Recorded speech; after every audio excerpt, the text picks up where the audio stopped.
आज की वीडियो में हम जानेंगे कि लोगों की मन की बातें कैसे जानें। हम इसे एक कहानी की मदद से समझते हैं।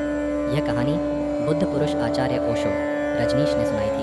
एक सम्राट का बेटा जब बड़ा हुआ तो सम्राट ने अपने बेटे को ध्यान की शिक्षा के लिए एक जापानी गुरु के पास भेज दिया। जापानी गुरु बड़ा अजीब था।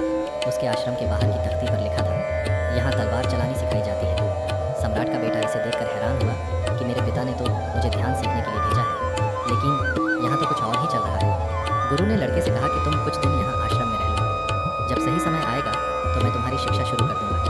ऐसे ही महीनों बीत गए। एक दिन गुरु आए और बैठे हुए शिष्य पर लकड़ी की मदद से पीछे से हमला किया। शिष्य दर्द से चिल्लाने लगा और गुरु से बोला, मुझे तो आप पागल लगते हो।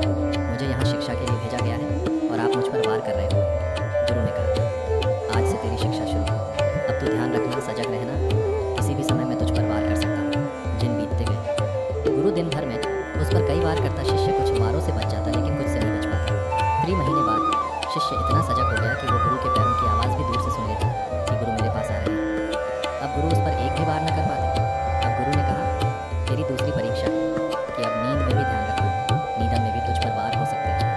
अब शिष्य पर कुछ दिन नींद में भी वार हुए, लेकिन फिर शिष्य नींद में भी सजग रहने लगा। अब नींद में भी गुरु पास आते तो उसे पता चल जाता। देखते देखते 6 महीनों में उस शिष्य का ध्यान और होश बढ़ गया।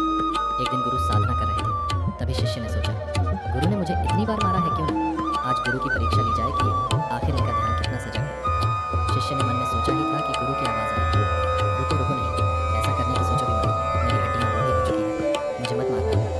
शिष्य हैरानी से बोला, आपने मेरे मन की बातें कैसे जानी? गुरु ने कहा, बेटा, अब मेरा मन इतना शांत और ध्यान इतना सजग हो चुका है कि मैं अब दूसरों की भावनाओं और मन के विचारों को पढ़ लेता हूँ।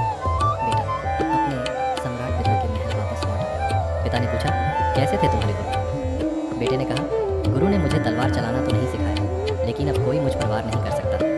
मेरा ध्यान इतना सजग और तीव्र हो चुका है। दोस्तों, एक शांत मन आपके जीवन में ध्यान को जन्म देता है।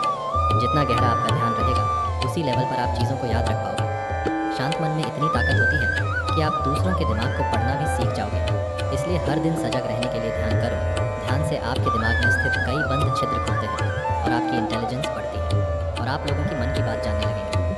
दोस्तों, कुछ गीता की सुंदर लाइन भी सुनते जाइए। भगवान श्री कृष्ण कहते हैं, बुराई बड़ी हो या छोटी हमेशा विनाश का कारण बनती है, क्योंकि नाव में छेद छोटा हो या बड़ा नाव को डुबा ही देता है। जो होने वाला है वो होकर ही रहता है, और जो नहीं होने वाला वह कभी नहीं होता। ऐसा निश्चय जिनकी बुद्धि में होता है, उन्हें चिंता कभी नहीं सताती है। दोस्तों, मुझसे प्रतिज्ञा करो कि आप कभी चिंता नहीं करेंगे। राधे राधे मेरे प्रिय दर्शकों को। आप भी कमेंट में राधे राधे लिख कर जाएं।